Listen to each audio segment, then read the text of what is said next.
Hi everybody, coming to you with a short video to finish off the section 7.4/7.5 in class. We're talking about coal being carried from a mine in West Virginia to a power plant in New York in hopper cars on a long train.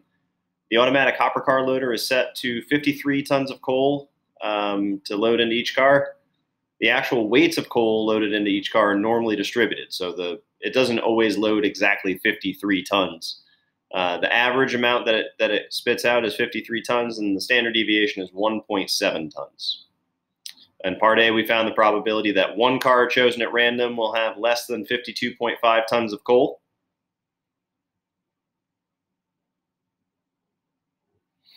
And then we compared that to the question of asking, what's the probability that if we choose 41 cars at random that have been loaded using this automatic hopper car loader, what's the probability that the average of those 41 cars' weights will be less than 52.5 tons? And that involved using a different standard deviation because we're working with the sampling distribution. So the different standard deviation is the old standard deviation divided by the square root of the sample size.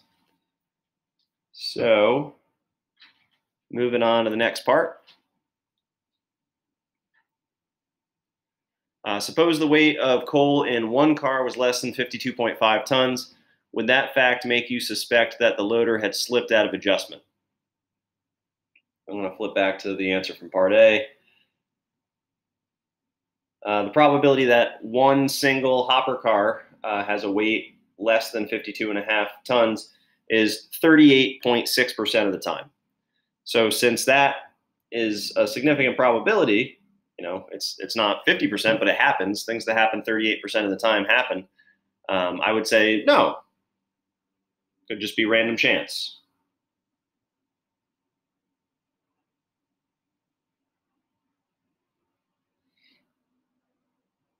There could be something wrong with it, but I wouldn't freak out too much about it. Now, suppose that the weight of coal in 41 cars selected at random had an average X bar, there should be a bar up there, of less than 52.5 tons. Would that fact make you suspect that the loader had slipped out of adjustment? Yes, it would, because the probability of that happening is like 3% of the time. So if something that only happens 3% of the time happens, I suspect that something is up. So maybe it might be out of adjustment. So 3% is unlikely in terms of probability. So I would say yes, it is reasonable to suspect. So yes, because 3% is unlikely. So the sampling distribution, has a tighter distribution about the mean. If you see extreme values in the sampling distribution, they're really weird. All right, problem number 2. Let's let X represent the dollar amount spent on supermarket impulse buying in a 10-minute unplanned shopping interval. Based on a certain article, the mean of the X should be mean of the X distribution is about $33, and the estimated standard deviation is about $9.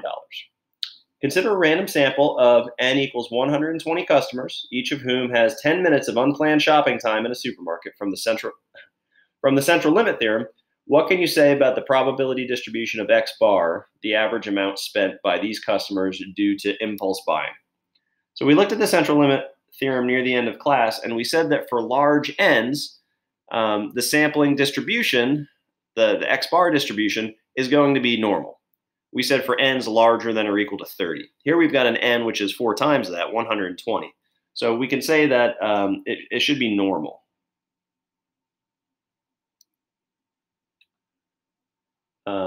What are the mean and the standard deviation of the X bar distribution? Well, the mean, which I'll say mu sub X bar, is always the same as the mean for the original distribution, which they tell us is $33. And the standard deviation of the X bar distribution, I'm trouble getting that X down there without calling up apps, that's going to be the original standard deviation divided by the square root of the sample size. So that's going to be 9 divided by root 120, which is going to be approximately, hold please, I'll find a calculator. I got about 0.822.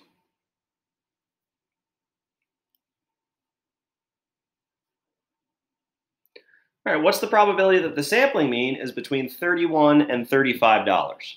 So I should get z-scores for these using the sampling distribution's standard deviation, the one that we just found.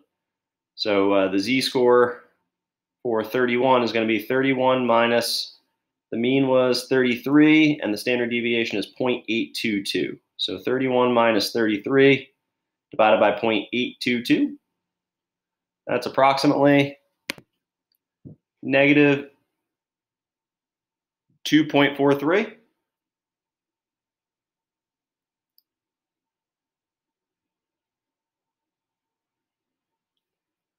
And if we find the z-score for the 35,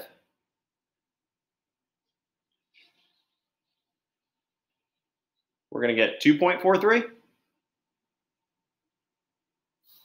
So instead of finding the probability that an x score is between 31 and 35, we can find the probability that a z-score is between 2.43 and negative 2.43. So in order to find that, well, we're going to need to look up negative 2.43 and 2.43 in a standard normal table. So if I take negative 2.43, the z-score, and run it to the SNT, I find the area to the left of that is 0.0075. And if I look up 2.43 in the standard normal table, well, I should get 1 minus that, right? So that's going to be 0.9925. So the area that I'm looking for is going to be 9925 minus 0.0075, which is going to be, let's see, 0.9850.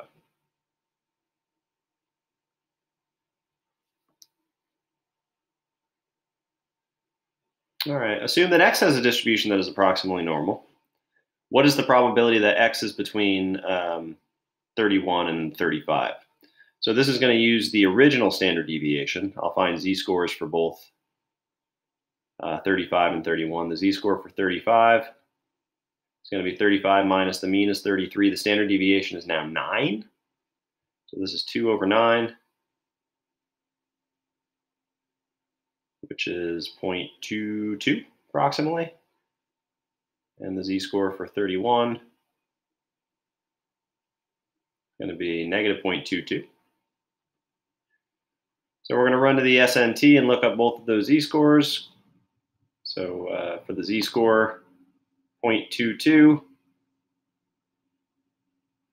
I find the area to the left of it is 0.5871. And the area to the left of negative 0.22 is 0.4129. So the probability that an x score is between 35 and 31 is the difference, which is 0.1742.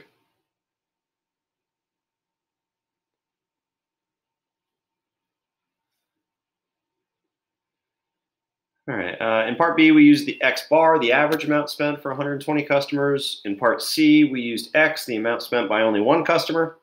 The answers in part B and C are very different. Why would this happen? We just have a smaller sigma for the X bar distribution. So it's a tighter distribution. In this example, X bar is a much more predictable or reliable statistic than X. Consider that almost all marketing strategies and sales pitches are designed for the average customer, not the individual customer. How does the central limit theorem tell us that the average customer is much more predictable than the individual customer? Well, the probability that the average is going to be close to the mean is higher. All right, thank you all so much, and I will see you in Zoom World or in class next week.